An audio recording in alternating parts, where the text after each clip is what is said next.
Hello Rohan, क्या हाल चाल। Hello. Good afternoon. Good afternoon. हाँ जी, आवाज़ आ रही है, दिखाई सुनाई दे रहा हूँ, बता दीजिए एक बार एंड विल गेट स्टार्ट। हाँ जी। Hello hello.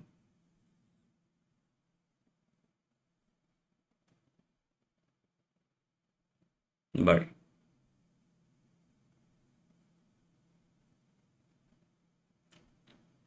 शुरू करें। शुरू करें। आज cell the unit of life वाला, मतलब जो सेल्यूलर लेवल ऑफ ऑर्गेनाइजेशन है, आज खत्म हो जाएगा। ठीक है, कल से हम लोग जनरल एम्ब्रियोलॉजी स्टार्ट कर रहे हैं। पता होगा तुम लोग को, है ना। कल से जनरल एम्ब्रियोलॉजी स्टार्ट होगी।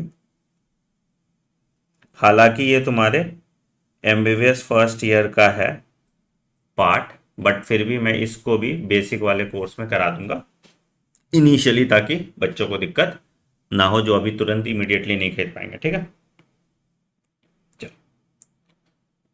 मैंने पीडीएफ भी लैंगमैन बुक की, जिस बुक से मैं पढ़ाता हूँ उस बुक की पीडीएफ मैंने भेज दी थी टेलीग्राम पे, है ना, t.me/डॉक्टर नेक्स्ट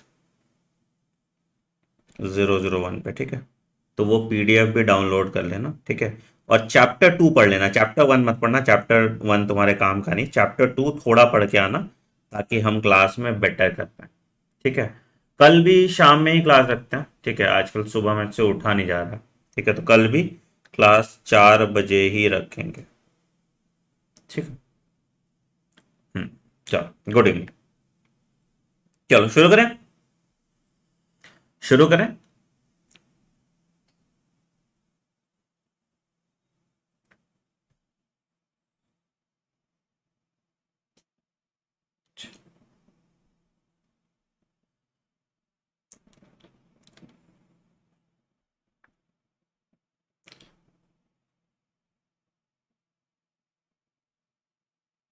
हाँ,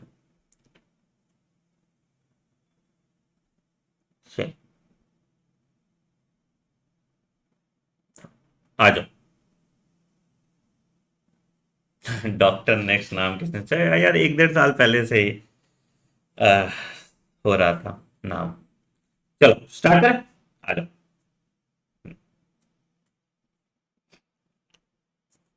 अगला आते हैं बेटा, राइबोसोम्स की बात करते हैं। ठीक है, राइबोसोम्स की बात करते हैं। राइबोसोम आप लोगों ने बचपन से पढ़ते आया है क्या? It is the site of क्या? Protein synthesis. प्रोटीन सिंथेसिस का जो साइट है उसको हम क्या बोल देते हैं? उसको हम बोल देते हैं राइबोसोम। ठीक है, it is the site of protein synthesis. ठीक, बहुत बढ़िया। ठीक है, राइबोसोम्स में एक आरएनए का टाइप सबसे ज्यादा अबंडेंट होता है। It has high content of कौन सा आरएनए? कंटेंट ऑफ आरआरएनए, जिसको हम लोग राइबोसोमल आरएनए कह रहे हैं। ठीक है, इसको हम लोग राइबोसोमल आरएनए कह रहे हैं। ठीक। समझ में? ठीक है, राइबोसोम का 2 सब यूनिट होता है।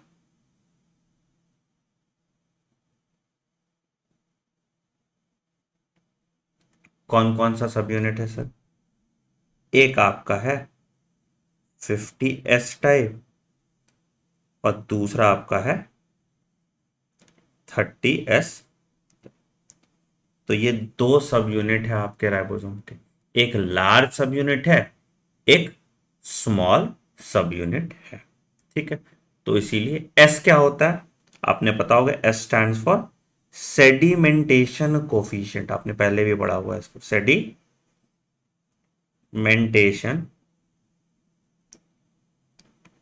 कोफिशिएंट, और इसको हम लोग स्वेडबर्ग यूनिट भी कहते हैं। मतलब ये देखता है कि किस स्पीड से सेडिमेंटेट कर रहा है राइबोसोम अगर आप उसको सेंट्रीफ्यूग में डालते हो। ठीक है, तो ये बात हो गया तुम्हारा राइबोसोमल सब यूनिट की।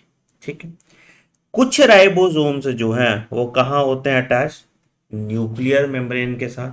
तो some ribosomes are attach to the outer surface of nuclear membrane, some ribosomes are found attached to the outer surface of nuclear membrane, outer surface of, ठीक है, others are found, others are found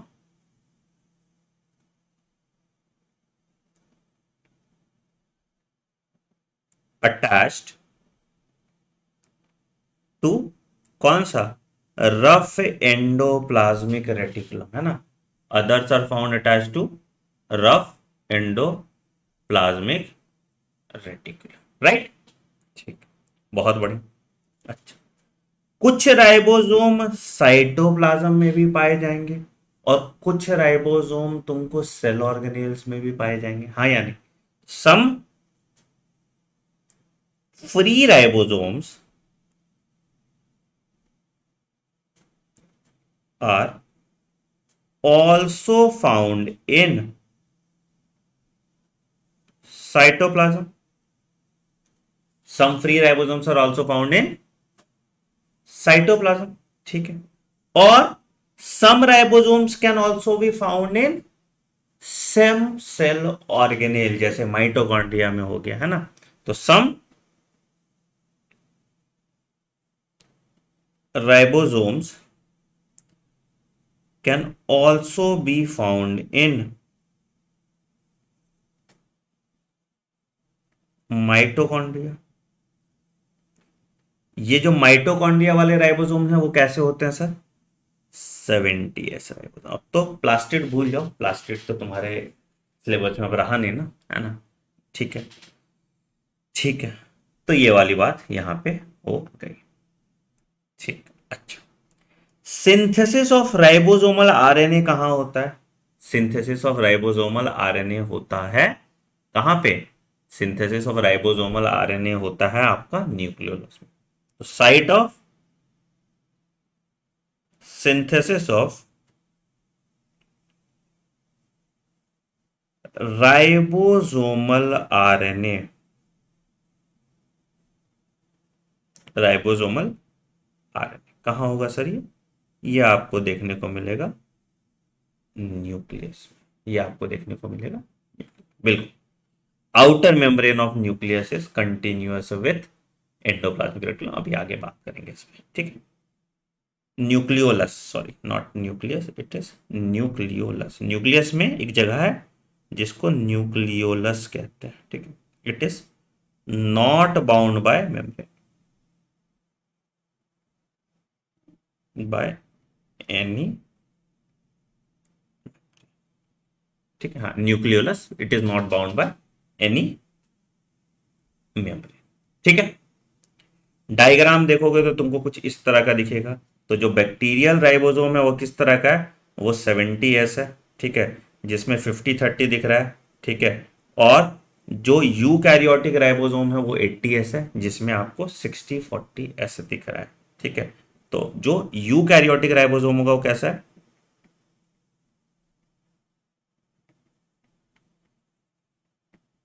वो 80s type होगा, जिसका 2 सब unit होगा, जिसमें हम बोलेंगे ये 60s है और 40s है, ठीक है। ये तुम्हारा 70s है, जो 50s और 30s है, ठीक है। ये वाला जो राइबोसोम है सर, ये कौन सा राइबोसोम है आपका, ये आपका है प्रोकैरियोटिक राइबोसोम, है ना। ये वाला जो है आपका, ये प्रोकैरियोटिक राइबोसोम है। क्लियर है सर, क्लियर है, कोई दिक्कत राइबोसोम के बारे में, कुछ भी ऐसा जो आपको समझ में नहीं है, ठीक है। दिस इज प्रोकैरियोटिक राइबोसोम और यूकैरियोटिक राइबोसोम। ठीक। अगले सेल ऑर्गेनेल पे आते हैं, दैट इज एंडोप्लाज्मिक रेटिकुलम। पहले एक चीज समझो कि जो endoplasmic reticulum, Golgi complex, lysosome और वैक्यूल, ये सब मिला के एंडो मेम्ब्रेन सिस्टम बनाते हैं। क्यों? क्योंकि इन सब का फंक्शन कोऑर्डिनेटेड होता है। ठीक। तो एंडोप्लाज्मिक रेटिकुलम क्या चीज का बना हुआ? तो एंडोप्लाज्मिक रेटिकुलम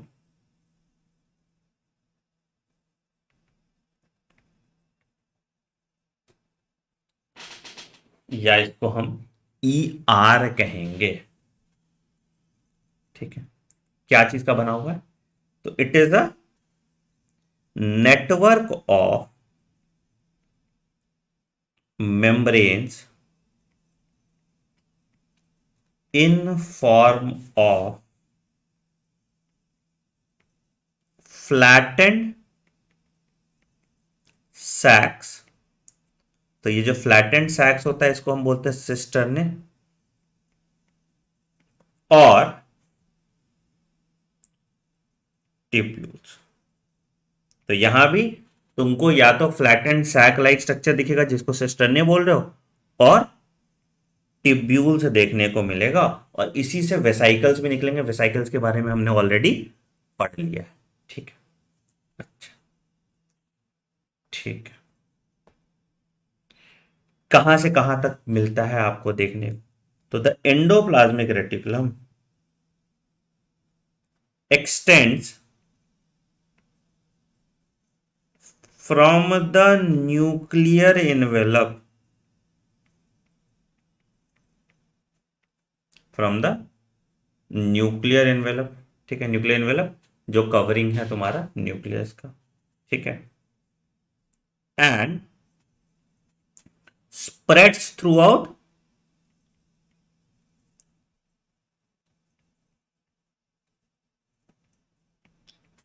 द साइटोप्लाज्म, पूरे साइटोप्लाज्म तक ये फैला रहेगा और आपको देखने में मिलेगा। ठीक है। ठीक। एंडोप्लाज्मिक रेटिकुलम दो तरह का है। कौन कौन से तरह का है सर? सबसे पहला है जिसको हम कहते हैं RER, या रफ एंडोप्लाज्मिक रेटिकुलम। तुम लोग को लगेगा सर पुराना ही पढ़ा रहे हैं।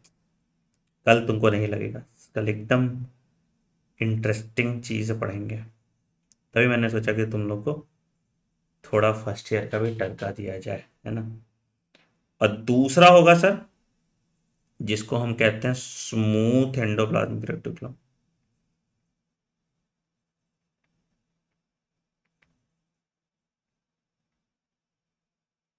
ठीक है।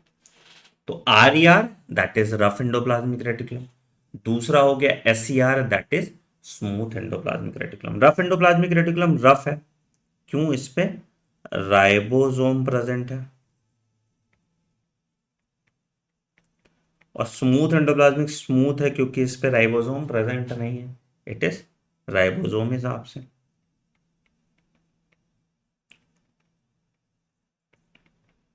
Ribosome is absent. ठीक है सर, बहुत बढ़िया, बहुत बढ़िया। अच्छा, अब ना थोड़ा सा तुमको कंफ्यूजन होगा। तुम लोगों ने पढ़ा था पहले कि एंडोप्लाज्मिक रेटिकुलम क्या करता है? Synthesis of protein. और अगर बात करेंगे स्मूथ एंडोप्लाज्मिक रेटिकुलम का, तो ये सिंथेसिस ऑफ लिपिड और स्टेरॉयडल हार्मोन करता था। यही पढ़ा था ना तुमने? इसका ये पढ़ोगे, इसका फंक्शन में अगर तुम देखोगे तो या तो ये करेगा synthesis of lipid and steroidal hormone. ठीक है। दूसरा इसका फंक्शन देखोगे तो ये था डिटॉक्सिफिकेशन ऑफ ड्रग करता है। कैसे करता है भी बताएंगे। ठीक है। और इसका था कि मसल सेल में ये कैल्शियम का रिजर्व होता था, है ना। मसल सेल में ये रिजर्व ऑफ कैल्शियम होता था। तो ये क्या रिलीज करता था? इसको हम बोलते थे सार्कोप्लाज्मिक रेटिकुलम।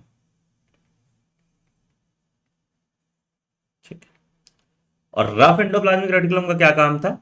इसका काम था सिंथेसिस ऑफ, इसका काम था सिंथेसिस ऑफ क्या? प्रोटीन। ठीक है। अब दिक्कत क्या था ना, दिक्कत क्या था कि तुम लोगों ने पढ़ा है कि ग्लाइकोलिपिड, फॉस्फोलिपिड और ग्लाइकोप्रोटीन ये कहां सिंथेसाइज होता है? गोल्जी कॉम्प्लेक्स में। बट ये पूरा प्रोसेस जो होता है वो यहीं पे होता है। ठीक है, अभी मैं आगे तुमको अभी बताता हूं।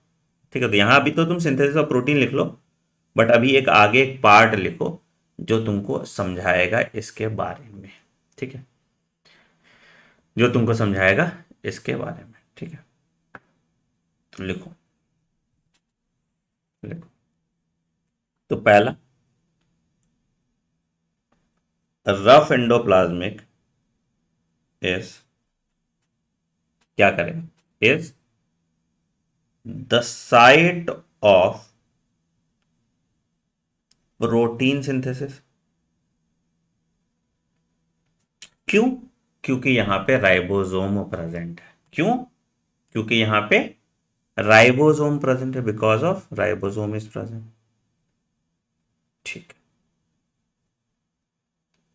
अब क्या होता है ना, कुछ केसेस में एंजाइम क्या होता है, अटैच कर जाता है प्रोटीन और कार्बोहाइड्रेट को जोड़ के।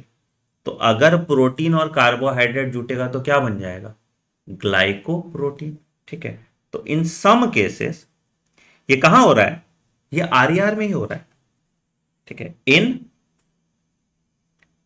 सम केसेस क्या होता है, enzymes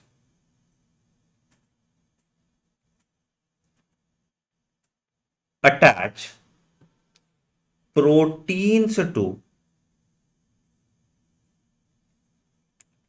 carbohydrate. Proteins to carbohydrate क्या करता है, इससे बनता है तुम्हारा ग्लाइकोप्रोटीन।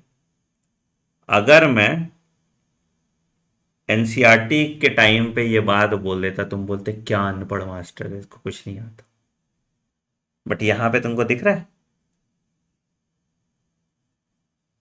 बहुत चीज एनसीईआरटी का तुमको भूलना पड़ेगा।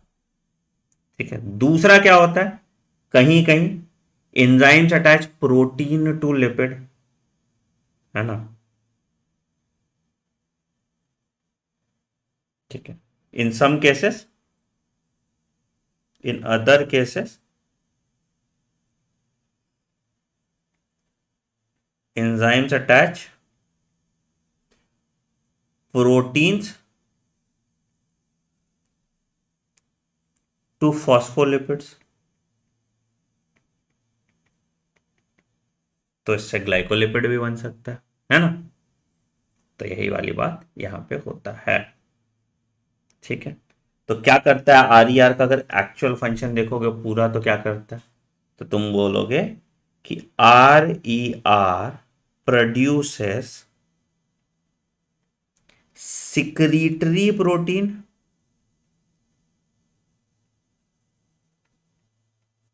Membrane protein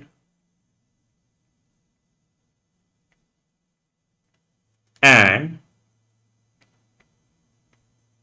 many organellar proteins. Organellar proteins कौन से हो गया, जो सेल ऑर्गेनेल के लिए रिक्वायर्ड, मैनी ऑर्गेनेलर प्रोटीन। ठीक है, तो ये फंक्शन है तुम्हारा रफ एंडोप्लाज्मिक रेटिकुलम। अब बोलोगे सर फिर तो इतना बेवकूफ है एनसीईआरटी कि उसने मतलब गोल्जी कॉम्प्लेक्स बोल दिया, तो नहीं बेटा, इतनी बेवकूफ नहीं है। ये जो एंजाइम्स होते हैं ना, these enzymes are produce in the Golgi complex. ठीक है, this enzymes are produce in the Golgi complex. ठीक है, हाँ बिल्कुल, तो ये चीज ध्यान रखिएगा। ठीक है, अच्छा, अब आ जाइए स्मूथ एंडोप्लाज्मिक रेटिकुलम की बात करेंगे।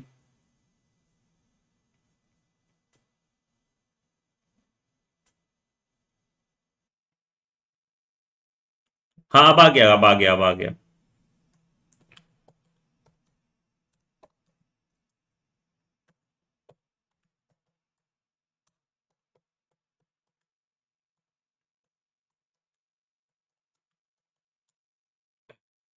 हाँ जी, अब ठीक हो बेटा? Hello, am audible? Am I visible? हाँ ठीक है, अब आ गया होगा। ठीक है, चलो आ जाओ। हाँ, क्या पूछ रहे थे? कोई डाउट था? पूछो पूछो पूछो। अब पूछो, क्या दिक्कत आ रही?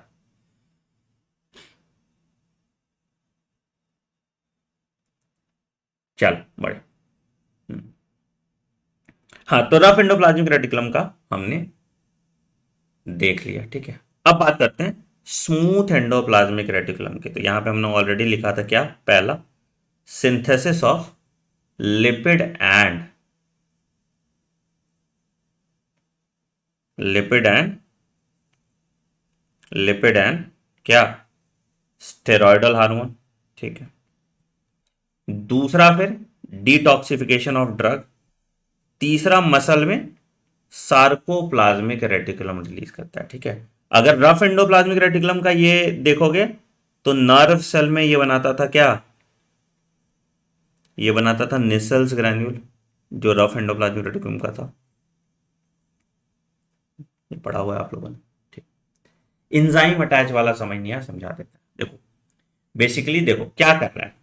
आर आर क्या प्रोड्यूस कर रहा है? रफ एंडोप्लाज्मिक रेटिकुलम प्रोड्यूस कर रहा है प्रोटीन। अब इस प्रोटीन को हम क्या क्या चीज के साथ जोड़ सकते हैं? अगर इस प्रोटीन को मैंने ग्लूकोज के साथ जोड़ दिया,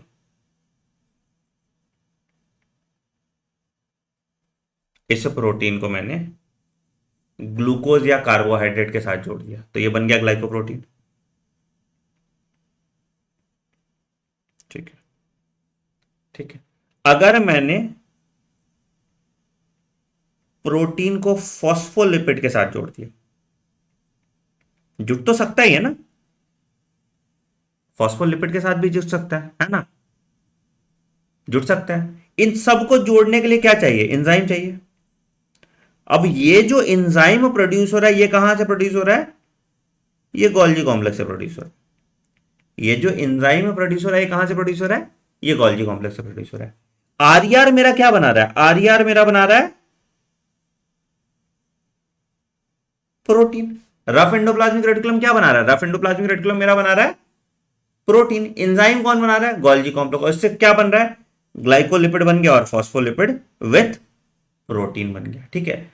बट जब हम ग्लूकोज प्लस लिपिड की बात करेंगे, जब हम ग्लूकोज प्लस लिपिड की बात करेंगे, तो क्या बनेगा? तो यहां बनेगा ग्लाइकोलिपिड। क्या मेरा रफ एंडोप्लाज्मिक रेटिकुलम ग्लूकोज बना रहा है? नहीं। क्या मेरा रफ एंडोप्लाज्मिक रेटिकुलम ग्लूकोज बना रहा है? नहीं। क्या मेरा रफ एंडोप्लाज्मिक रेटिकुलम लिपिड बना रहा है? एससीआर में बना रहा है, रफ एंडोप्लाज्मिक रेटिकुलम तो नहीं बना रहा, ठीक है। तो यहां पे खत्म। तो यहां पे क्या हुआ? यहां पे क्या हुआ? तो glycolipid will not be formed in RER. Glycolipid will not be formed in RER, हाँ या नहीं? Glycolipid will not be formed in आर्य। क्यों? अटैच ये किससे करा रहा है? अटैच ये प्रोटीन से करा रहा है। अटैच ये किससे करा रहा है? अटैच ये प्रोटीन से करा रहा है। ग्लाइकोसाइडेशन में क्या होता है कि ग्लूकोज के साथ अटैच कर दे अगर हम प्रोटीन को और लिपिड को, तो फिर मेरे बनेगा ग्लाइकोलिपिड और ग्लाइकोप्रोटीन, है ना? तो glycolipid will be not formed in Arya. Clear है सर? ठीक है। स्मूथ एंडोप्लाज्मिक रेटिकुलम में क्या होता है? देखो, in liver cells,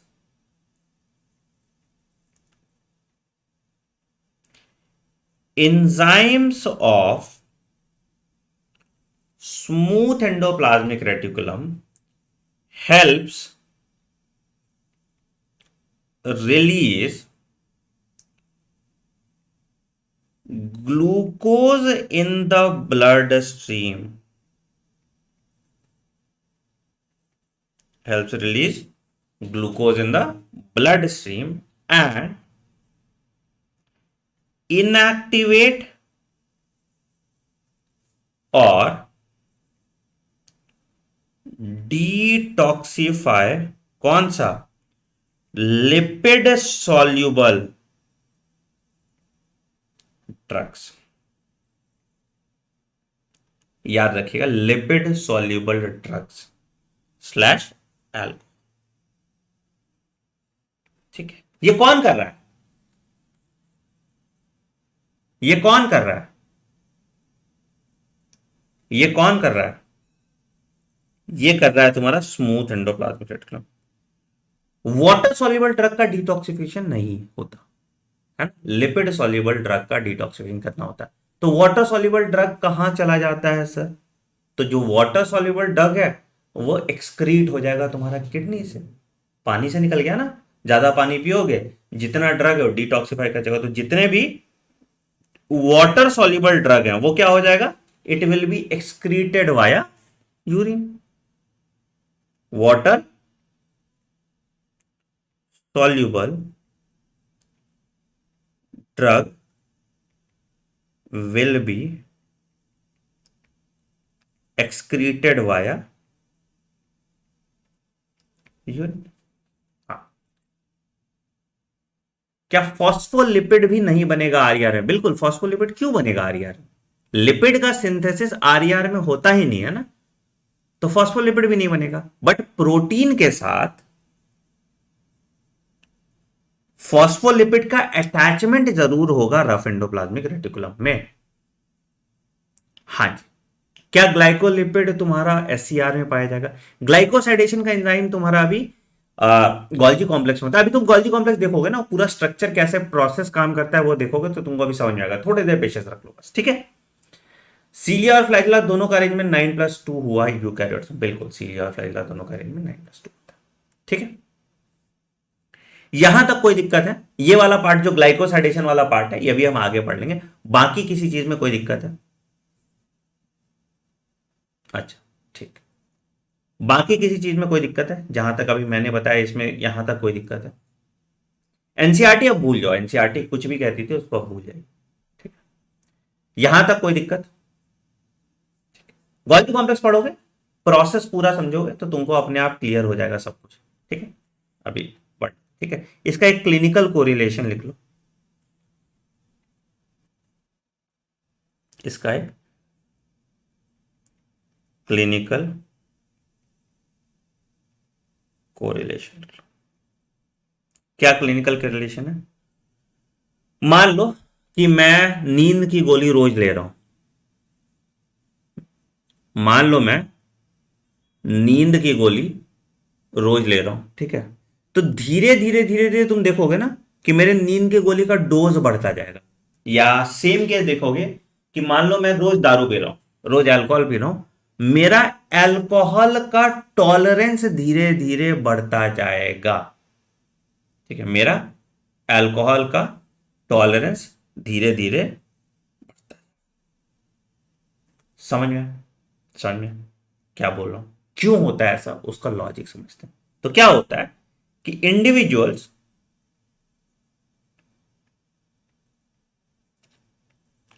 who repeatedly take drugs, कोई भी मान लो बार्बिटोरेट्स ले लिया, मान लो कि सेडेटिव कोई भी ले लिया, मान लो एग्जांपल सेडेटिव फिनोबार्बिटल ले लिया,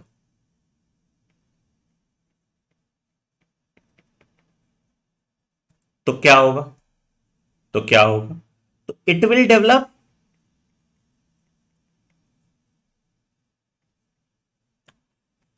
क्या? It will develop changes in SCR to produce more enzyme for detoxification of drug।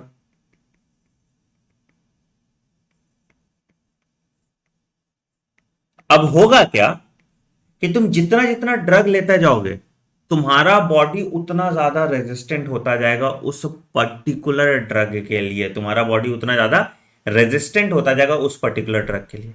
तो तुम्हें उस ड्रग की जरूरत और ज्यादा पड़ेगी, है ना। तो तुम्हारा जो डोजेज होगा धीरे धीरे धीरे धीरे धीरे धीरे हाइयर डोजेस तुमको लेना पड़ेगा in order for the drug to work.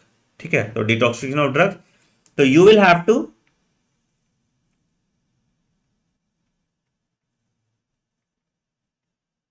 Consume higher dose of the same drug to get the same effect, get the same effect। तो इसीलिए आपको बात बात पे दवाइयां नहीं खानी चाहिए, जो लोग खाते हैं ना वो बार बार पे आपको दवाइयां नहीं खानी चाहिए। ठीक है, सर लिपिड सॉल्युबल ड्रग्स का मतलब क्या है? लिपिड सॉल्युबल ड्रग मतलब ऐसे ड्रग जो लिपिड में सॉल्युबल है। अब लिवर में तुम्हारा स्मूथ एंडोप्लाज्मिक रेटिकुलम होता है जो सिंथेसिस ऑफ लिपिड कराता है। अब ये ड्रग उसमें डिसॉल्व कर जाते हैं और फिर लिवर सेल मेरा उसका डिटॉक्सिफिकेशन करता है। ठीक है, ठीक है, तो उसका डिटॉक्सिफिकेशन करता है, तो यहां पे ये प्रॉब्लम आती है। क्लियर है? क्लियर है, ठीक। रिसेप्टर अगर बढ़ जाएगा बेटा तो फिर तो और ज्यादा काम करेगा ना, रिसेप्टर कम होना चाहिए ना, रिसेप्टर बढ़ेगा कैसे? चल अगला आते हैं गोल्जी कॉम्प्लेक्स। अब इसमें तुमको सब समझ में आ जाएगा, जो अभी हम बात कर रहे थे ना, ये सारी चीजें तुमको समझ में आ जाएगी, तुम्हारा सारा कंफ्यूजन दूर हो जाएगा। ठीक है, समझो। तो मोस्ट ऑफ द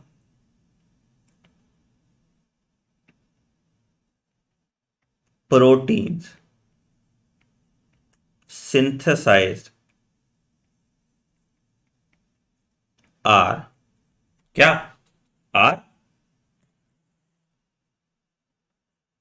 ट्रांसपोर्टेड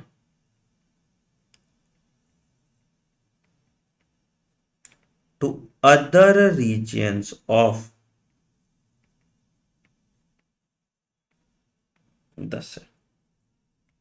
कैसे ट्रांसपोर्ट क्या होता है उसके बारे में बात करेंगे। ठीक है, ग्लूकोज ऐसे डिटॉक्सिफाई करेंगे। ग्लूकोज को क्यों डिटॉक्सिफाई करना? ग्लूकोज तुम्हारे लिए नुकसान कर रहा है। ग्लूकोज तो तुम्हारा बॉडी कंज्यूम कर लेगा ना एरोबिक रेस्पिरेशन के थ्रू, और जो ग्लूकोज नहीं कंज्यूम करेगा उसको कन्वर्ट कर देगा ग्लूकोज ग्लाइकोजन में, लिवर में करेगा ग्लाइकोजिनो ग्लाइकोजेनेसिस में प्रोसेस। डिटॉक्सिफिकेशन क्यों करना है तुमको ग्लूकोज का? ठीक है,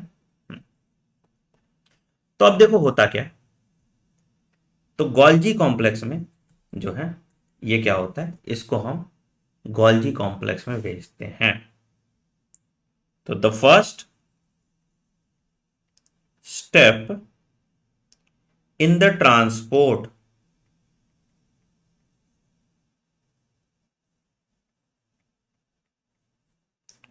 pathway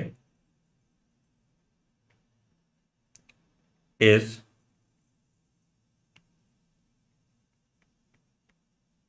through an organelle called Golgi complex.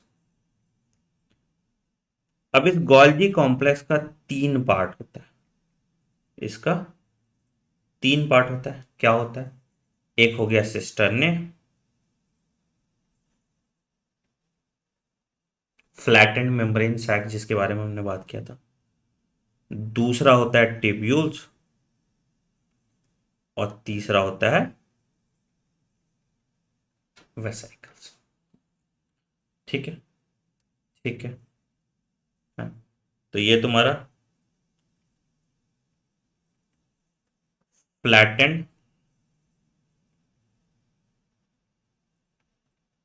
Sac है ना तुम्हारा। टिब्यूल ये ट्यूब लाइक होगा, लंबा लंबा।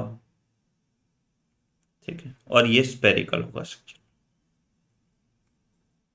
ठीक है, सिस्टर्ने का तुम देखोगे तो अलग अलग साइज दिखेगा।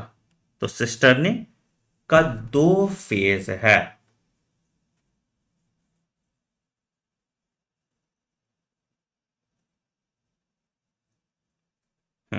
सिस्टर्ने का मेरा दो फेज है। क्या सर? एक फेज है,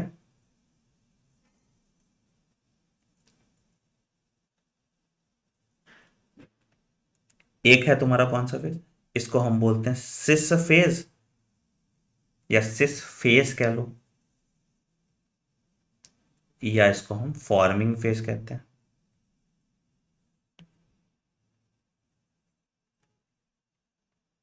ठीक है, ठीक है। कैसा होगा ये? कन्वेक्स होता है। और दूसरा हो गया तुम्हारा ट्रांस फेज, या इसको हम मैच्योरिंग फेज कहते हैं। कैसा होता है ये? कन केव। कैसा होता है ये? कन केव होता है। ठीक है, तो सिस फेज और ट्रांस फेज हो गया। ठीक है, बढ़िया बढ़िया। अब पूरा ये प्रोसेस कैसे काम करता है, उस पूरे प्रोसेस को समझने की कोशिश करते हैं। ये पूरा प्रोसेस, फेज फेज एक ही बात है, मतलब कोई खास डिफरेंस नहीं है। ठीक है, इसको फेज ही लिख लो। ज्यादातर किताबों में फेज ही लिखता है। फेज मतलब एक काम यहां पर हो रहा है, दूसरा काम यहां हो रहा है। फेज मतलब एक तरफ ये है, दूसरा तरफ ये है, तो इसको फेज ही लिख लो। ठीक है, फेज ही लिख लो, ज्यादा खुश हो। ठीक है, अच्छा। अब देखो पूरा प्रोसेस कैसे काम करता है, अब तुमको सब कुछ समझ में आ जाएगा। तो होता क्या है, ध्यान से समझो, ध्यान से। सबसे पहले क्या हुआ कि जो प्रोटीन सिंथेसिस कहाँ हुआ? रफ एंडोप्लाज्मिक रेटिकुलम में। तो मान लो कि मेरा ये रफ एंडोप्लाज्मिक रेटिकुलम है। ठीक है, ये मेरा क्या है? रफ एंडोप्लाज्मिक रेटिकुलम है। रफ एंडोप्लाज्मिक रेटिकुलम में मेरे पास राइबोसोम्स है सरफेस पे, मैंने एक लार्जर सब यूनिट, एक स्मॉलर सब। ठीक है, और यही रफ एंडोप्लाज्मिक रेटिकुलम का राइबोसोम बनाया क्या? इसने सिंथेसाइज किया प्रोटीन को। तो इसने क्या किया? सिंथेसाइज किया। मैं क्यों डीएनए का स्ट्रक्चर बना रहा हूं? इसने सिंथेसाइज किया प्रोटीन को। ठीक है, सपोज इस चित्र के सभी बादल काल्पनिक है, इनका वास्तविकता से कोई संबंध नहीं है। ठीक है, आर है, ये राइबोसोम है, और ये मेरा प्रोटीन। अब ये प्रोटीन क्या होगा, ये चला जाएगा कहां पे? ये एक वेसिकुलर स्ट्रक्चर बनाएगा यहां पे। आर मेरा एक वेसिकुलर स्ट्रक्चर बनाएगा। हमने देखा था ट्रांससाइटोसिस में कैसे बनता था। ठीक है, तो इसने एक वेसिकुलर स्ट्रक्चर बनाया और इस प्रोटीन को यहां ट्रांसफर कर दिया। तो मतलब अब यहां पे मेरा ये स्पेसिफिक प्रोटीन पड़ा है कहां पे? ये बना मेरा ट्रांसपोर्ट वेसाइकल।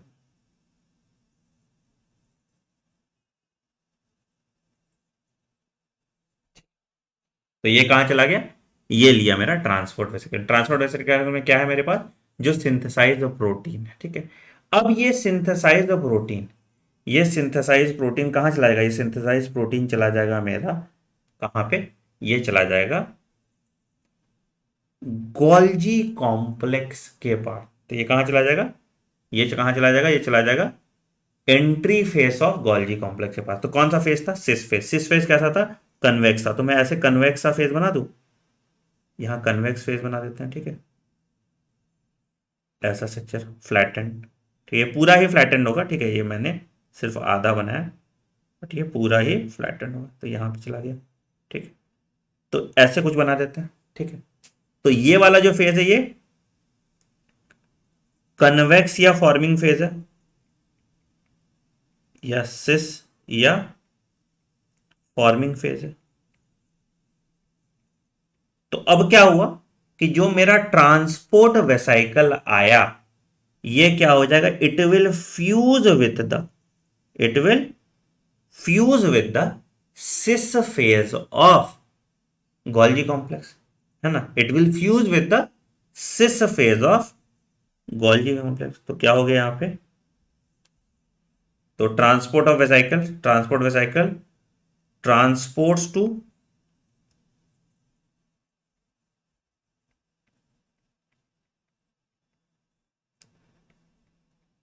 Golgi complex.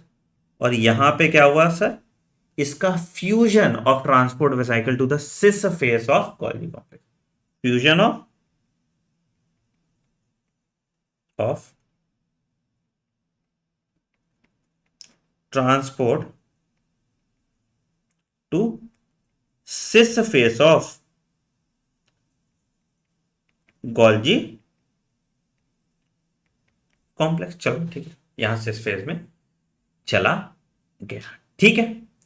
बहुत सारा यहां पे घुस गया, यहां पे घुस गया, यहां घुस गया, तो अब क्या होगा, इट विल रिलीज, ये जो प्रोटीन था, it will release this protein into the lumen of cisternae.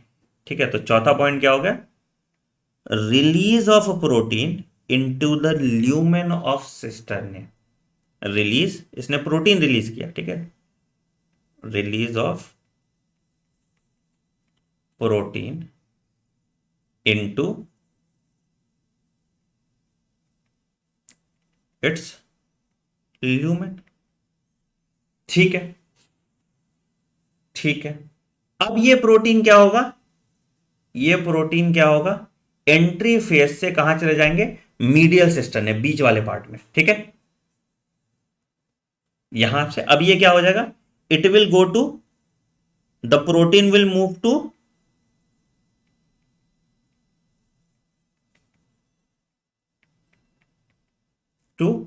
क्या, मीडियल सिस्टम है।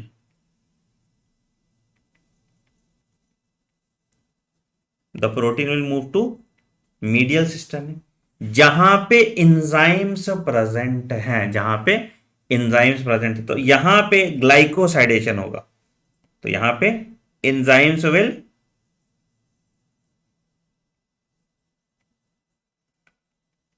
मॉडिफाई प्रोटीन्स टू फॉर्म क्या क्या चीज, पहला ग्लाइकोलिपिड, दूसरा ग्लाइको प्रोटीन और लाइपोप्रोटीन,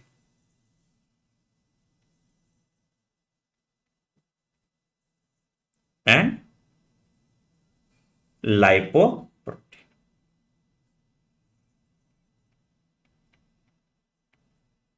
ठीक है सर, हाँ, इट विल मॉडिफाई, इसी प्रोसेस को हम कहते हैं, जब ये ग्लूकोज और प्रोटीन लिपिड के साथ होता, सॉरी, जब ये प्रोटीन और लिपिड के साथ होता है, तो इस प्रोसेस को हम, जहां ग्लूकोज ऐड होता है, ग्लाइकोसाइडेशन कहते हैं। इसी प्रोसेस को हम क्या कहते हैं, इस प्रोसेस को हम ग्लाइकोसाइडेशन कहते हैं। ठीक है, ठीक है, ठीक है, ठीक, कोई दिक्कत। अब ये एंजाइम क्या होगा, जो यहां पे एंजाइम थे, ये एंजाइम, ये मीडियल से फिर से एंट्री फेज की तरफ चले जाएंगे, और जो मेरा ट्रांसपोर्ट वेसाइकल था, वो ट्रांस फेज के पास आ जाएगा। ये वाला जो फेज है, ये क्या था, ये था ट्रांस मैच्योरिंग या कनकेव फेज। ठीक है, ठीक है, ठीक है। तो ये तुम्हारा जो पार्शली मॉडिफाइड प्रोटीन है, ये यहां पे आ गया, ये तुम्हारा partially modified protein trans phase से निकल गया।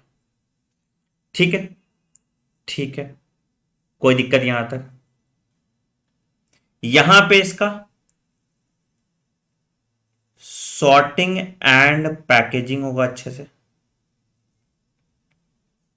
ठीक है, सॉर्टिंग एंड पैकेजिंग होगा अच्छे से, ठीक है। अब कुछ यहां पे स्टोर हो जाएंगे सिक्रेटरी रिसाइकल में, ये पकड़ लो पॉइंट नंबर 5, ठीक है। तो कुछ यहां पे स्टोर हो जाएंगे सिक्रेटरी रिसाइकल में जो प्लाज्मा मेम्ब्रेन को दे देगा, ठीक है, या पे प्लाज्मा मेम्ब्रेन से ईसीएफ में चला जाएगा। तो कुछ some will B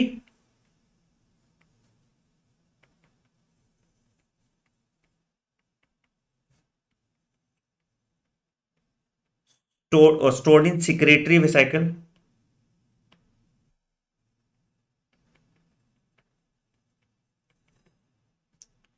and transferred to ECF, plasma membrane से फ्यूज करके एक्सोसाइटोसिस से ईसीएफ कर देगा, ठीक है, ठीक है, ठीक है। तो ईसीएफ में चला गया, ठीक, अच्छा, बढ़िया, बढ़िया। बाकी क्या करेगा, इस प्रोसेस को क्या कहेंगे, एक्सोसाइटोसिस हमने ऑलरेडी पढ़े हैं, ठीक है। बाकी क्या हो जाएगा, बाकी gets incorporated in plasma membrane, कहीं भी जो जहां जरूरत है वहां पे कर देगा। तो बाकी gets incorporated in plasma membrane. तो हम इन अ वे कह सकते हैं सिंथेसिस ऑफ प्लाज्मा मेम्ब्रेन में गोल्जी कॉम्प्लेक्स का रोल है। हम इन अ वे कह सकते हैं सिंथेसिस ऑफ प्लाज्मा मेम्ब्रेन में गोल्जी कॉम्प्लेक्स का रोल है, ठीक है। और बाकी चला जाएगा कहां, अदर सेल्यूलर तुम्हारा डेस्टिनेशन है ना, बाकी कहां चला जाएगा, other cellular destination, rest to other cellular destination. समझ में आया, समझ में आया, हाँ या नहीं, समझ में आया,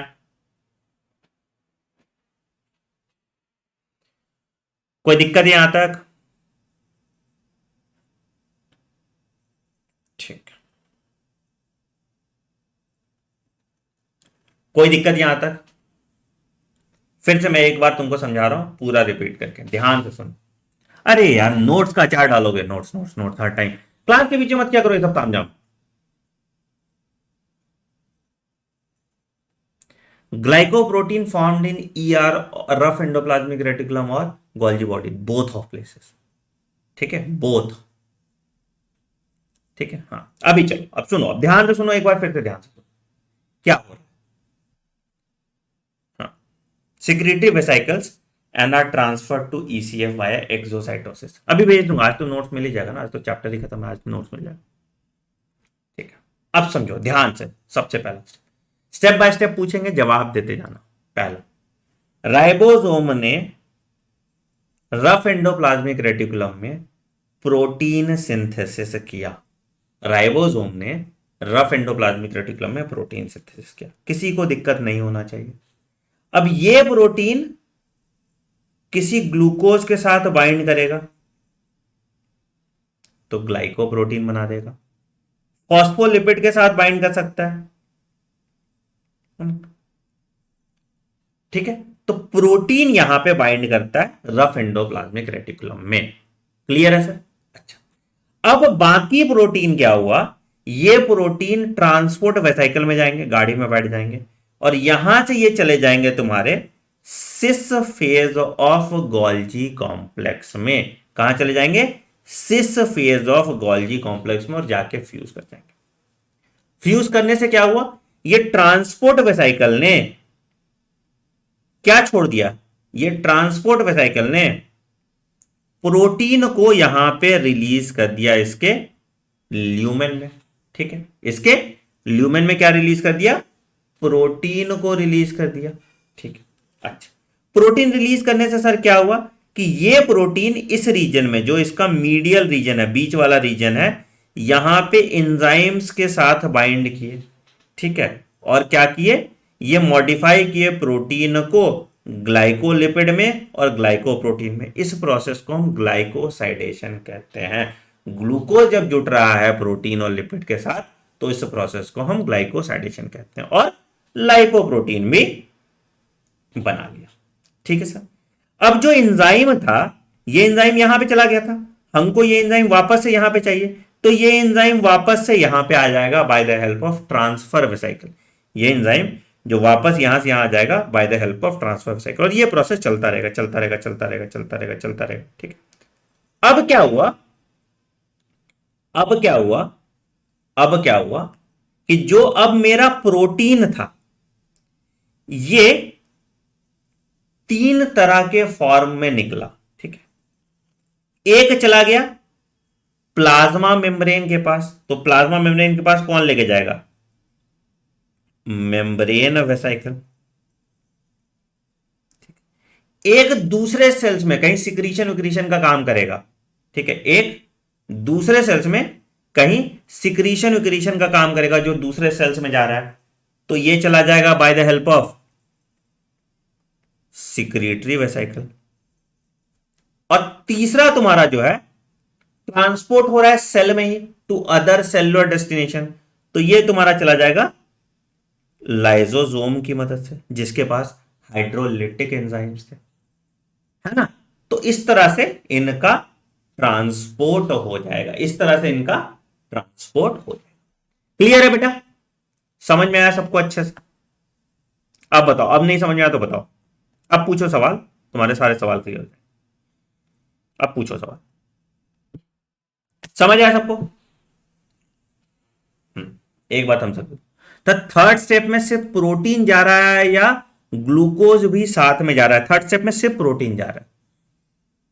राइबोसोम जो तुम्हारा मेरा ये है, जो सिक्रेट मेरा ट्रांसपोर्ट वेसिकल था, उसमें तो सिर्फ प्रोटीन ही गया।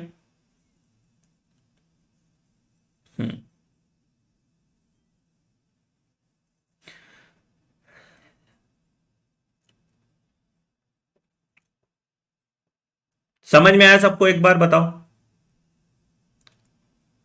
बढ़िया, बढ़िया।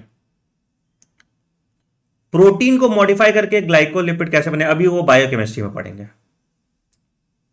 पार्शियली मॉडिफाइड बेटा कि थोड़ा सा मॉडिफिकेशन हुआ ना, उसके बाद जरूरत के हिसाब से उसको मॉडिफाई करेंगे। चल बढ़िया, आइए अब अगला टॉपिक पे आते हैं, दैट इज लाइसोसोम। तो तुम देख लो डायग्राम, ये एंडोप्लाज्मिक रेटिकुलम का ऑलरेडी देखा हमने, राइबोसोम पे स्मूथ एंडोप्लाज्मिक रेटिकुलम बाहर की तरफ है। ठीक, गोल्जी कॉम्प्लेक्स वाला भी हमने डायग्राम देख लिया, सिस फेज और ट्रांस फेज। ठीक है, कन्वेक्स फेज सिस फेज होगा, यहाँ पे ट्रांस फेज होगा। तो देखो सिक्रेटरी वेसिकल है ना, और शिपिंग साइड ऑफ गोल्जी, ये रिसीविंग साइड है, ट्रांस। सेल के अंदर लिपिड है बेटा यहां पे, है ना। चलो बढ़िया, अब आओ लाइजोसोम्स की बात करते हैं। लाइजोसोम क्या है? तो they are membrane enclosed vesicles. ये सब सिंगल मेम्ब्रेन बॉन्ड है, आप सबको पता होगा, है ना। एंड इसके पास all types of hydrolytic enzymes होते हैं, मतलब किसी भी चीज को डाइजेस्ट करने की क्षमता रखता है। मतलब टेक्निकली 60 टाइप का होता है, कुछ कुछ एंजाइम्स हमारे बॉडी में प्रेजेंट नहीं है, जैसे सेल्यूलोज प्रेजेंट नहीं है, तो वो नहीं है, बाकी सब है। ठीक है,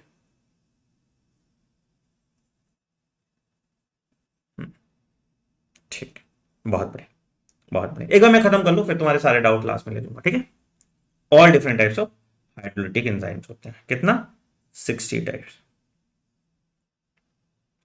ठीक। कैसा पीएच होता है सर? एसिडिक पीएच होता है,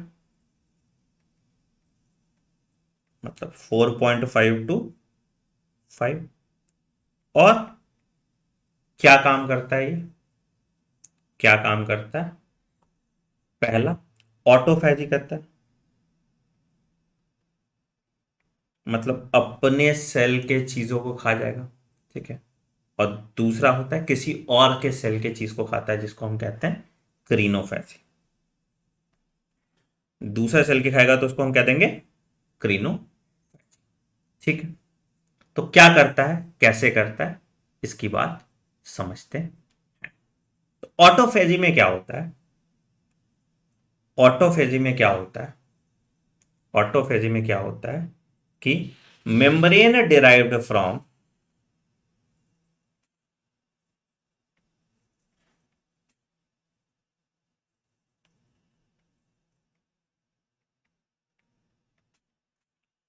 endoplasmic reticulum creates a vesicle called ऑटोफैगोसो।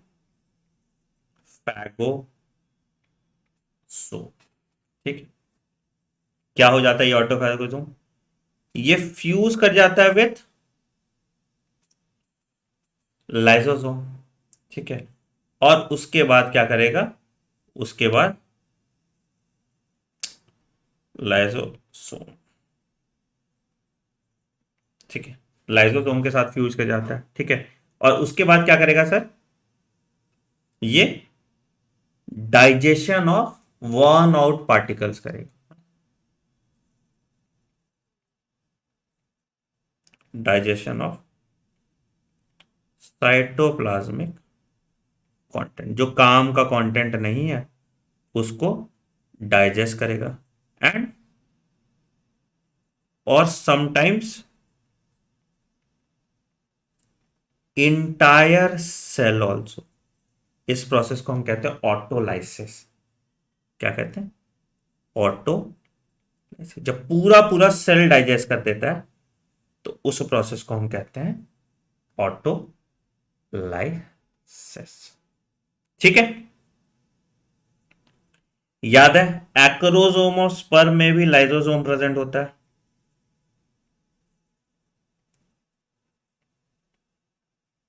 Also has lysosome.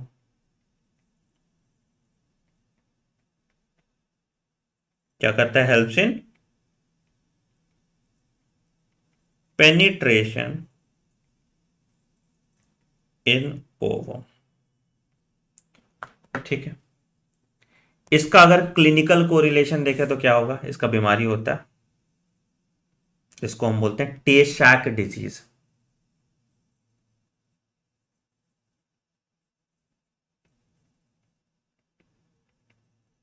क्या है सर?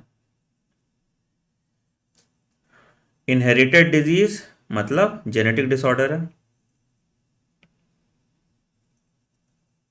ड्यू टू फॉल्ट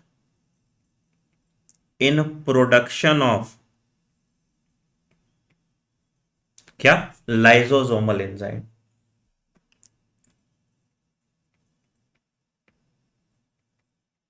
इससे क्या होता है सर? इससे क्या होता है? इससे क्या होता है? इस एंजाइम का नाम होता है हेक्स ए। क्या नाम है इस एंजाइम का? हेक्स ए। क्या कर देता है फिर ये? क्या कर देता है?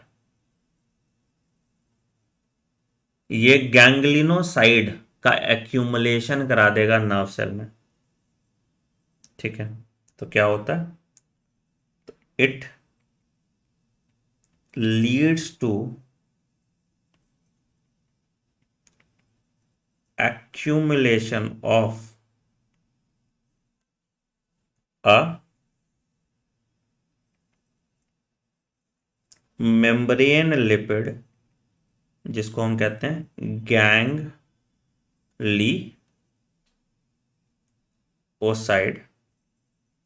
ठीक है। It leads to the accumulation of a membrane lipid called ganglioside in nerve cell. तो इससे क्या हो जाएगा, इससे क्या हो जाएगा, नर्व ट्रांसमिशन तुम्हारा कम हो जाएगा। तो पेशेंट एक्सपीरियंसेस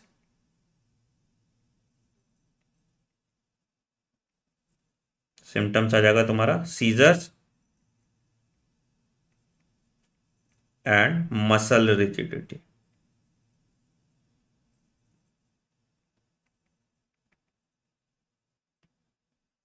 पर लगभग 5 साल की उम्र तक ये मर जाते हैं, लगभग 5 साल की उम्र तक ये मर जाते हैं। ठीक है, ठीक है, समझ में आया बेटा? हम्म, तो ये तुम्हारा लाइजोसोम हो गया। कोई दिक्कत बताओ? Sir we should make physical notes in live class और यूज डिजिटल नोट्स। तुम्हारी मर्जी यार, अगर बनाने का मन है बना लो, नहीं तो सेम चीज मैं लिखा हुआ तुमको नोट्स में दे रहा हूं। हाँ, लाइगोसोम को ही ऑटोफैजी बोलते हैं, बिल्कुल, है ना। सीजर्स, सर जब तुम्हारा न्यूरल कोऑर्डिनेशन ठीक से नहीं होता तो झटके मारती है आपकी बॉडी, उसको सीजर्स कहते हैं। वो सब अभी क्लिनिकल टर्म्स में पढ़ेंगे सर। डन। चलिए अगला ये पेरोक्सीसोम्स। ठीक है,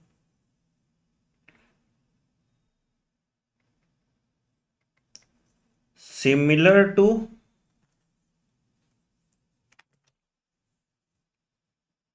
lysosome in structure but smaller.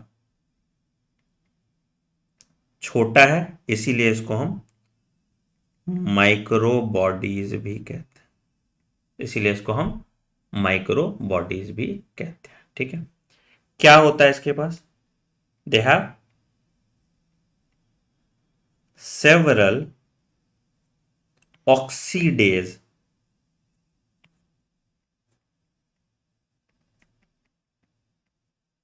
Oxidase. ठीक है, तो ये क्या करेगा, इट रिमूव्स, ऑक्सीडेज क्या करता है, हाइड्रोजन एटम। ठीक है, ठीक है, अच्छा, तो इससे क्या होगा, फॉर्मेशन ऑफ हाइड्रोक्सिन पेरोक्साइड होगा, formation of hydrogen peroxide which is a toxic by product. और इसी हाइड्रोक्सिन पेरोक्साइड को in presence of enzyme catalase, enzyme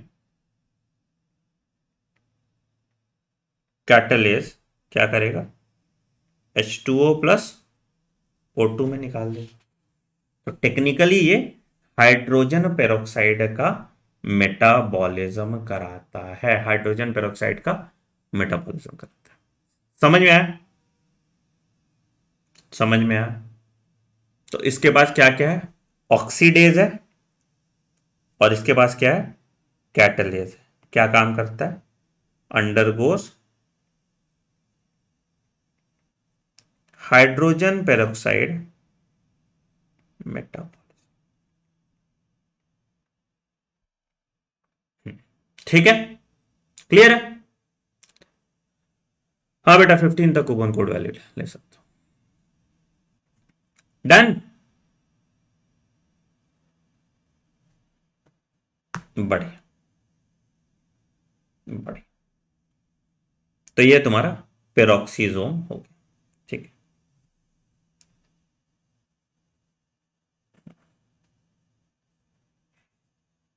अगला हो, प्रोटीएजोम लिखो।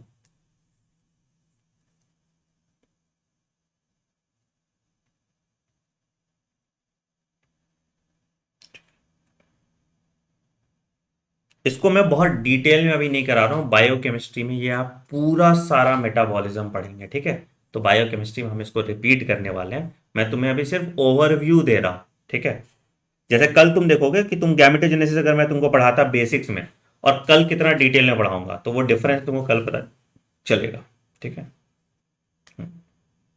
ऑटोफैगोसोम काइंड ऑफ लाइसोसोम है। फैगो मतलब खाना, ऑटो मतलब खुद को, सोम मतलब स्ट्रक्चर, तो खुद को खाने वाला स्ट्रक्चर दैट इज लाइसोसोम, ठीक है। प्रोटियोसोम क्या होता है सर? कंटिन्यूअस, ये तुम लोगों ने नहीं पढ़ा होगा, continuous destruction of, continuous destruction of unneeded या फॉल्टी प्रोटीन, जो भी प्रोटीन काम का नहीं है, are are done by a barrel shaped, अब स्ट्रक्चर दिखाते हैं। बैरल, बैरल समझते हो ना, shaped structure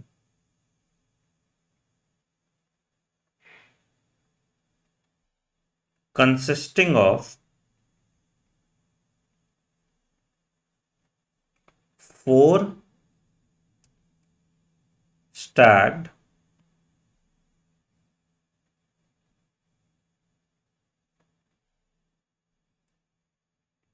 rings of protein around a central core of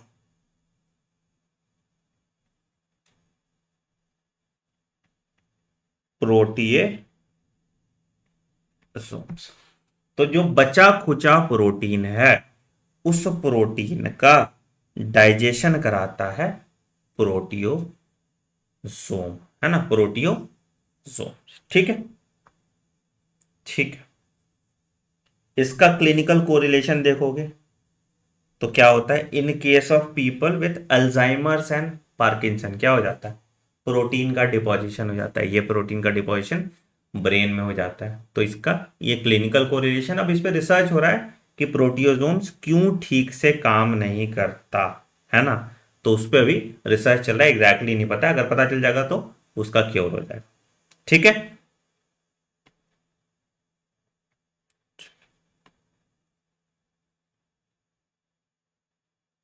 ठीक,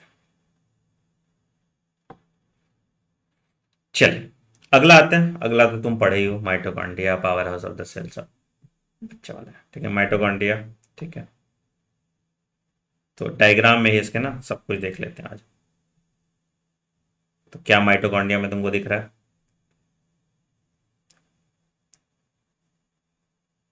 आउटर माइटोकॉन्ड्रियल मेम्ब्रेन, दूसरा तुमको अंदर वाला जो पार्ट है that is inner mitochondrial membrane. Inner mitochondrial membrane में इनफोल्डिंग्स है, इस इनफोल्डिंग को हम बोलते हैं, इनर माइटोकॉन्ड्रियल मेम्ब्रेन में जो इनफोल्डिंग्स है, इस इनफोल्डिंग को हम बोलते हैं क्रिस्टे। और ये जो अंदर वाला स्ट्रक्चर है ये है तुम्हारा मैट्रिक्स, ठीक है। अब इसके पास है जेनेटिक मटेरियल, दैट इज, क्या है genetic material, that is double standard DNA, circular, और कुछ अमाउंट में आरएनए भी प्रेजेंट होगा, ठीक है। और इसके पास है 70S राइबोसोम, ठीक है। ये डिवाइड कर सकता है खुद से बाय बाइनरी फिजन, ये डिवाइड कर सकता है खुद से बाय बाइनरी फिजन, है ना, ये डिवाइड कर सकता है खुद से बाय बाइनरी फिजन, ठीक है। इसका जो डीएनए मॉलिक्यूल है इसके पास 37 जीन्स होते हैं, ठीक है। और कितना types of protein? It will synthesize 13 proteins to build mitochondrial component. अब ये तो मैं नहीं लिखूंगा कि पावर हाउस ऑफ सेल होते हैं, ठीक है। It is the site of aerobic respiration.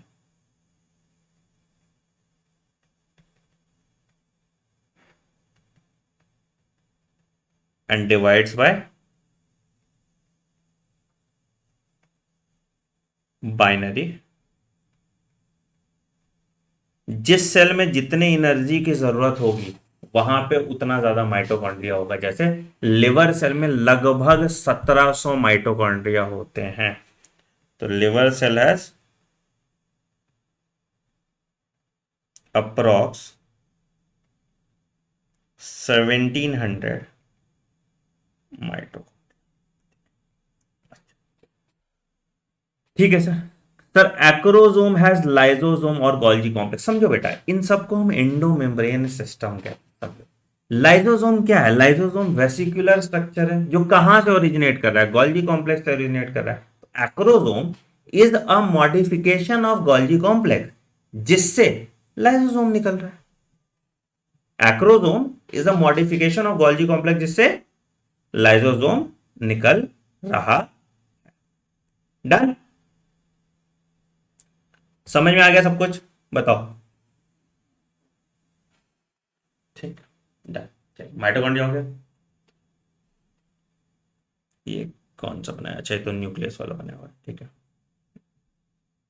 आइए न्यूक्लियस की बात करते हैं। इसका स्ट्रक्चर दिया है न्यूक्लियस का। मजेदार स्ट्रक्चर नहीं है, हम ही बनाते हैं स्ट्रक्चर। आज न्यूक्लियस की बात करो, देखो कैसा है स्ट्रक्चर। डबल मेम्ब्रेन बाउंड है ना। तो ये अगर न्यूक्लियस की बात करेंगे तो it is double membrane bound structure है। कोई ऐसा सेल है जिसमें न्यूक्लियस नहीं होता? बचपन से पढ़ते आ रहे हो, आरबीसी। आरबीसी में न्यूक्लियस नहीं होता, ठीक है। तो ये तुम्हारा आउटर मेम्ब्रेन है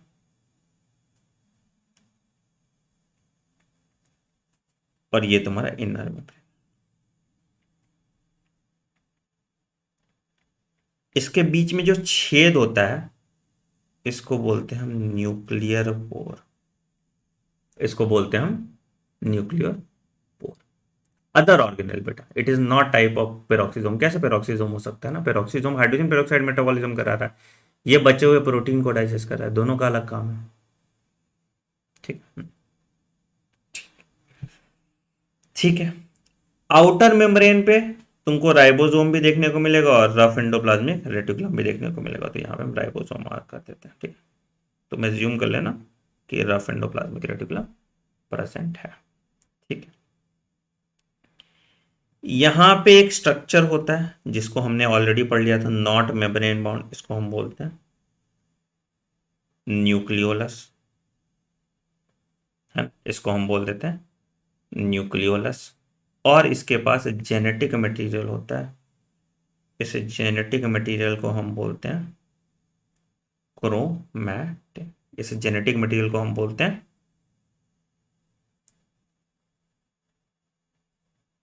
it is the genetic material, ठीक है। आउटर मेम्ब्रेन और इनर मेम्ब्रेन के बीच में होगा ये जो इसको पूरा कहेंगे, इसको न्यूक्लियर न्यूक्लियर इन्वेलप कह देंगे, है ना। और इसके अंदर जो सारा सामान है दैट इज न्यूक्लियोप्लाज्म। इसके अंदर जो सारा सामान है दैट इज न्यूक्लियोप्लाज्म। क्लियर है यहां तक? क्लियर है यहां तक सब कुछ? ये सब आपने पढ़ा हुआ है, ठीक है। ये सब कुछ आपने ऑलरेडी पढ़ा हुआ है, ठीक है। अच्छा एक चीज बताओ, कौन सा पोर ज्यादा वाइड होगा? प्लाज्मा मेम्ब्रेन का पोर्ट ज्यादा वाइड होगा, इज मोर वाइड और न्यूक्लियर पोर, बताओ। प्लाज्मा मेम्ब्रेन का पोर ज्यादा वाइड होगा या न्यूक्लियर पोर ज्यादा वाइड होगा? प्लाज्मा मेम्ब्रेन का पोर ज्यादा वाइड होगा या न्यूक्लियर मेम्ब्रेन का पोर ज्यादा वाइड होगा? जल्दी बताओ, जल्दी बताओ। प्लाज्मा मेम्ब्रेन का पोर ज्यादा वाइड होगा या न्यूक्लियर मेम्ब्रेन का पोर ज्यादा वाइड होगा? जल्दी बताओ।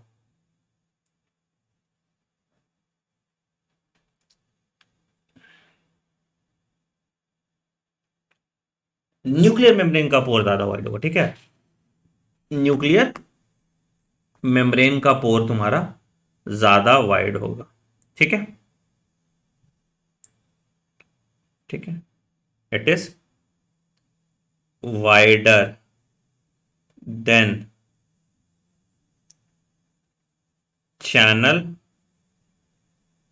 पोर in plasma membrane. It is wider, ठीक है। क्यों? क्योंकि आरएनए वगैरह ट्रांसपोर्ट करना है इसको, है ना। डीएनए से आरएनए कहां बना? डीएनए से आरएनए यहां पे बना तुम्हारा, कहां पे बना? न्यूक्लियस में बना। तो अब इस आरएनए को तुमको ट्रांसपोर्ट करना पड़ेगा, तो इस कारण से ये ज्यादा वाइड होता है।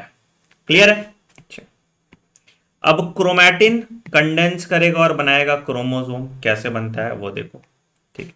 ये बचपन में आप पढ़े ही हैं, है ना। तो यहां पे आप देखो क्या हुआ, क्या हुआ। DNA plus histone protein. ये हिस्टोन प्रोटीन कैसा होता था, ये अभी हम जेनेटिक्स में ये पढ़ेंगे, ठीक है। हिस्टोन ऑक्टामर था, ठीक है। डीएनए नेगेटिवली चार्ज था, हिस्टोन प्रोटीन तुम्हारा पॉजिटिवली चार्ज था due to the presence of basic amino acid lysine and arginine. ये बनाता था तुम्हारा न्यूक्लियोसोम, ठीक है। ये बन गया तुम्हारा न्यूक्लियोसोम। देखोगे एक न्यूक्लियोसोम में DNA is wrapped twice, DNA is wrapped twice in a nucleosome. एक न्यूक्लियोसोम में डीएनए दो बार रैप्ड है, ठीक है। बढ़िया, रैप कर लिया डीएनए से, ठीक है। अच्छा, तो इस न्यूक्लियोसोम फिर तुम्हारा कंडेंस करेगा और ये एक बनाएगा क्रोमैटिन, जिसको हम beads on a string like structure कहते हैं, आपने पढ़ा होगा, है ना। ये तुम्हारा जो मोतियों की माला जिसको बोलते हो ना, beads on a string like structure, इसको हम न्यूक्लियोसोम कहते हैं, ठीक है।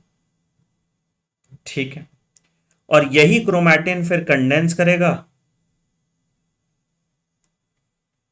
तो ये बनाएगा क्रोमो। यही क्रोमैटिन फिर कंडेंस करेगा, ये क्या बना देगा? ये बना देगा फिर तुम्हारा क्रोमो, ठीक है। ठीक है,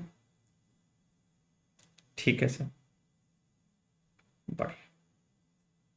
अब ये जो strand between beads on string like chromosome होता है, इसको हम बोलते हैं लिंकर डीएनए। इसको हम बोलते हैं लिंकर डीएनए। लिंकर डीएनए क्या करता है? It holds adjacent nucleosome together. Linker DNA holds adjacent nucleosome,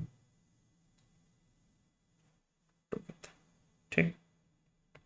तो तुम्हारा न्यूक्लियस भी खत्म कर लिया हमने, ठीक है। अब इसमें क्या बच जाता है? इसमें बच जाता है तुम्हारा cell cycle and cell division, जो हम कल ही करेंगे। तो कल हम जनरल एम्ब्रियोलॉजी करेंगे,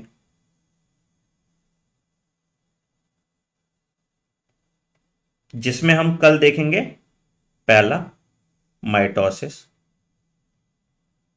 दूसरा मियोसिस, और तीसरा तुम्हारा स्पर्मेटोजेनेसिस, और चौथा तुम्हारा oogenesis, ठीक है। माइटोसिस मियोसिस का हम बेसिक्स देखेंगे, और ये जो स्पर्मेटोजेनेसिस और oogenesis है ये डिटेल में देखेंगे, मतलब वेरी डिटेल। ठीक है, तो ये जनरल एम्ब्रियोलॉजी का पहला लेक्चर होगा जो एमबीबीएस फर्स्ट ईयर सिलेबस है तुम्हारा। ठीक है, मैं तुम्हें एम्ब्रियोलॉजी का पूरा लेआउट बता दूंगा, क्या क्या आने वाला है और कैसे कैसे आने। ठीक है, सोलेनॉइड उसको साथ में घुमा देते हैं तो सोलेनॉइड होता है, नियरली 2 टन, 1.65 टन, 2 टन, वही एक ही बात हो गया। ठीक है, ठीक है, तो कल मिलते हैं क्लास में। कल भी क्लास तुम्हारी 4 PM में ही होगी, सेम टाइम। ठीक है, कल आराम से क्लास मिलते हैं, आराम से डिटेल क्लास होगी, बड़ी क्लास होगी, और हम लोग ये 4 टॉपिक कंप्लीट करेंगे। तो मैंने लैंगमैन की पीडीएफ टेलीग्राम में डाल दी है, आप लोगों ने देखा होगा। ठीक है, तो ये डाउनलोड कर लीजिएगा, और कल जनरल एम्ब्रियोलॉजी क्लास में, मतलब ये बेसिक वाले जिन्होंने कोर्स लिया उनको भी दिखेगी ये क्लास, तो टेंशन लेने की जरूरत नहीं। ठीक है, कुछ नहीं पढ़ना, तुम एक बार पढ़ के तो देखो, फर्स्ट ईयर भी जैसे अभी समझ में आ रहा है, फर्स्ट ईयर भी तुमको सब कुछ समझ में आएगा। ठीक है, पीडीएफ अभी मैं टेलीग्राम चैनल पे तुमको भेज देता हूँ। चलो बाय बाय।